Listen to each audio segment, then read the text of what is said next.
వైఎస్ఆర్సీపీ కేంద్ర పార్టీ కార్యాలయంలో ఎమ్మెల్సీ పర్వతరెడ్డి చంద్రశేఖర్ రెడ్డి మాట్లాడుతూ 9 బడుల విధానంతో విద్యా వ్యవస్థ సర్వనాశనం 19, 20, 21 జీవోలతో స్కూల్స్ మూతపడే ప్రమాదం ఉందని పేర్కొన్నారు.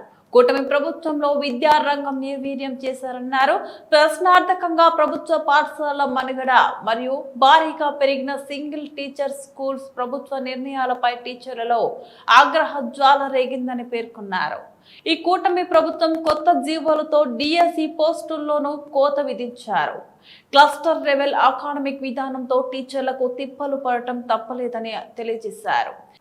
మరోవైపు 3158 అప్పర్ ప్రైమరీ స్కూల్స్ ఉంటే దాన్ని పూర్తిగా రద్దు చేయాలని చంద్రబాబు నిర్ణయించాలని పేర్కొన్నారు. గతంలో మా ప్రభుత్వం ఉన్నప్పుడు అమ్మఒడి కింద పిల్లల తల్లుల ఖాతాల్లో 15,000 రూపాయల చొప్పున జమ చేశాం.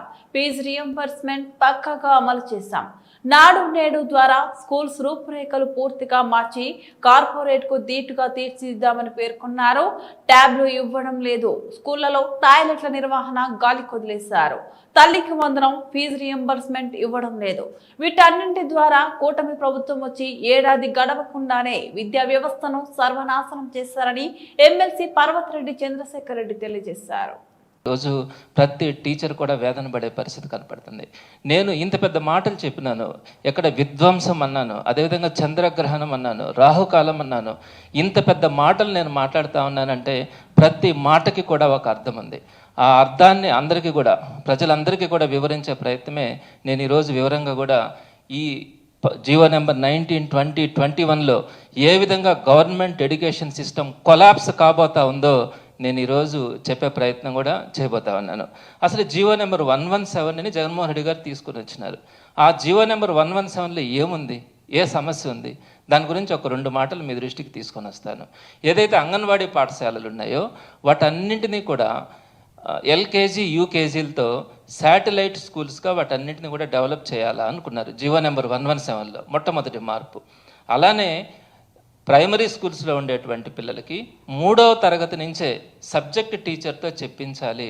వారందరినీ కూడా ఏదైతే కార్పొరేట్ స్కూల్స్కి మిన్నగా గవర్నమెంట్ స్కూల్స్లో ఉన్నటువంటి పిల్లలకి 3rd క్లాస్ నుంచే ఫౌండేషన్ వేయాలా, సబ్జెక్ట్ టీచర్లతో చెప్పించాలా అని జగన్మోహన్ రెడ్డి గారు ఆశపడ్డారు. అలానే 3వది అప్పర్ ప్రైమరీ స్కూల్స్ని కూడా 7th వరకు ఉన్నటువంటి అప్పర్ ప్రైమరీ స్కూల్స్ని 8th వరకు ఎక్స్టెండ్ చేసి వాటన్నింటినీ ప్రీ హై స్కూల్స్గా అప్గ్రేడ్ చేస్తున్నారు. 4వది ఈ గ్రామీణ విద్యార్థులకు కానీ ప్రధానంగా ఆడపిల్లలకు కానీ 10th వరకు చదివి డ్రాప్అవుట్స్ కాకుండా ఇంటర్మీడియట్ కూడా వాళ్ళందరూ కూడా దగ్గరలో ఉన్నటువంటి హై స్కూల్స్లోనే అందుబాటులో ఉన్నటువంటి హై స్కూల్స్లో వాళ్ళకి ఇంటర్మీడియట్ చదువు చెప్పించాలని హై స్కూల్ ప్లస్ తీసుకొని వచ్చి అందరికీ కూడా గ్రామీణ విద్యార్థులందరికీ కూడా ఆ హై స్కూల్ ప్లస్ల్లో ఇంటర్మీడియట్ని అందించి వారందరికీ కూడా అందుబాటులోకి తీసుకురావడానికి హై స్కూల్ ప్లస్ వ్యవస్థను తీసుకొని వచ్చినారు. ఈ మార్పులు తీసుకురావడం ఎక్కడైనా కూడా ఎవరైనా తప్పు అంటారా? ఎంత మంచి వ్యవస్థని ప్రీ హై స్కూల్స్ని తీసుకురావడం కానీ, హై స్కూల్ ప్లస్లను తీసుకురావడం కానీ, శాటిలైట్ స్కూల్స్ని తీసుకురావడం కానీ, 3rd క్లాస్ నుంచి సబ్జెక్ట్ టీచర్తో చెప్పించాలనుకోవడం కానీ, ఇవన్నీ కూడా తప్పులు పాపాలు అని చంద్రబాబు నాయుడు గారు ప్రజల్ని రెచ్చగొట్టే ప్రయత్నం కూడా చేస్తున్నారు. ఈ 117 జీవో ద్వారా కానీ జగన్మోహన్ రెడ్డి గారు తీసుకొచ్చినటువంటి రీఫార్మ్స్ వల్ల ఎన్ని డెవలప్మెంట్స్ జరిగినాయో తెలుసా? సుమారుగా 8,000 మంది పీజీటీలందరికీ కూడా స్కూల్ అసిస్టెంట్స్గా ప్రమోషన్స్ వచ్చినాయి. అంత భారీ స్థాయిలో ప్రమోషన్స్ అనేది ఎప్పుడు కూడా రాలా. ఏ విధంగానైనా కూడా మొత్తం మీద ఒక ప్రమోషన్స్ అన్నవి 25,000 టీచర్స్కి ప్రమోషన్స్ ఏదో ఒక విధంగా ఎంఈఓలుగా కానీ, హెచ్ఎంలుగా కానీ, స్కూల్ అసిస్టెంట్లుగా కానీ 25,000 మెంబర్స్ టీచర్స్కి ప్రమోషన్స్ వచ్చినాయి. అదేవిధంగా సుమారుగా 10,254 మంది లాంగ్వేజ్ పండిట్స్ అందరికీ కూడా స్కూల్ అసిస్టెంట్స్గా ప్రమోషన్స్ ఇచ్చినారు.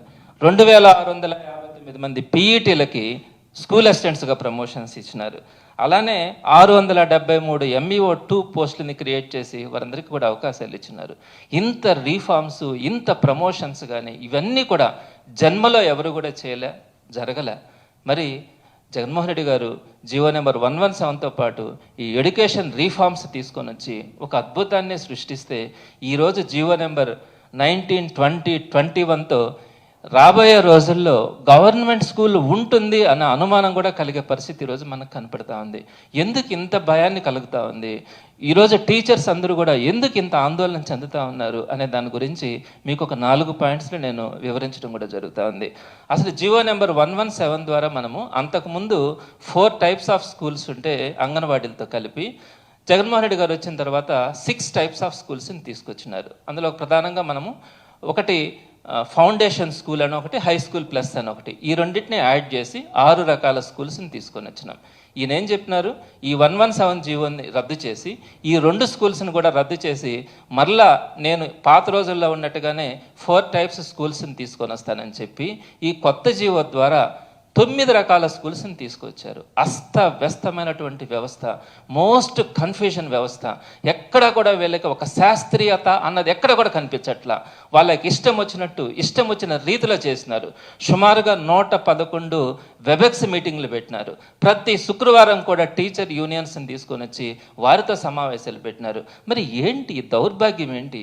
ఇక్కడ తీసుకొచ్చినటువంటి 9 రకాల వ్యవస్థల్లో ఉన్నటువంటి లోపాలు కానీ వీటి ద్వారా రేపు పొద్దున గవర్నమెంట్ స్కూల్స్ ఏ విధంగా నాశనం కాబోతా ఉన్నాయో మీరు ఒక్కసారి ఆలోచించినారా? మీరు ఎవరైనా కూడా నేను స్టాన్ఫర్డ్ యూనివర్సిటీలో చదివినానో లేకపోతే ఢిల్లీ పబ్లిక్ స్కూల్స్లో చదివినానో చెప్పుకునే వాళ్ళకి గవర్నమెంట్ స్కూల్స్లో జరుగుతున్నటువంటి ఇబ్బందుల గురించి కానీ గవర్నమెంట్ స్కూల్ వ్యవస్థల గురించి కానీ మీకు తెలియక ఈ విధంగా కళ్ళు మూసుకొని జీవోలను తీసుకొని వచ్చి 9 రకాల వ్యవస్థలను తీసుకొని వచ్చి ఒక్కొక్క వ్యవస్థకు ఒక్కొక్క రకమైనటువంటి రూపకల్పన చేసి ఈ టీచర్లలోనే వైషమ్యాలను తీసుకొని వచ్చి ఒక్కొక్క వ్యవస్థలో ప్రైమరీ స్కూల్స్లోనే తీసుకుంటే ఒక్కొక్క దగ్గర ఒక్కొక్క రకమైనటువంటి సిస్టమ్స్ని తీసుకొని వచ్చి ఇక్కడే ఒకళ్ళకొకళ్ళకి డిస్టర్బెన్స్ వచ్చేలాగా స్టూడెంట్ ఈ కన్ఫ్యూజన్ని భరాయించలేక వాళ్ళందరూ కూడా ప్రైవేట్ స్కూల్స్కి వెళ్ళిపోయే పరిస్థితిని ఈరోజు మనం తీసుకొని వచ్చినాం.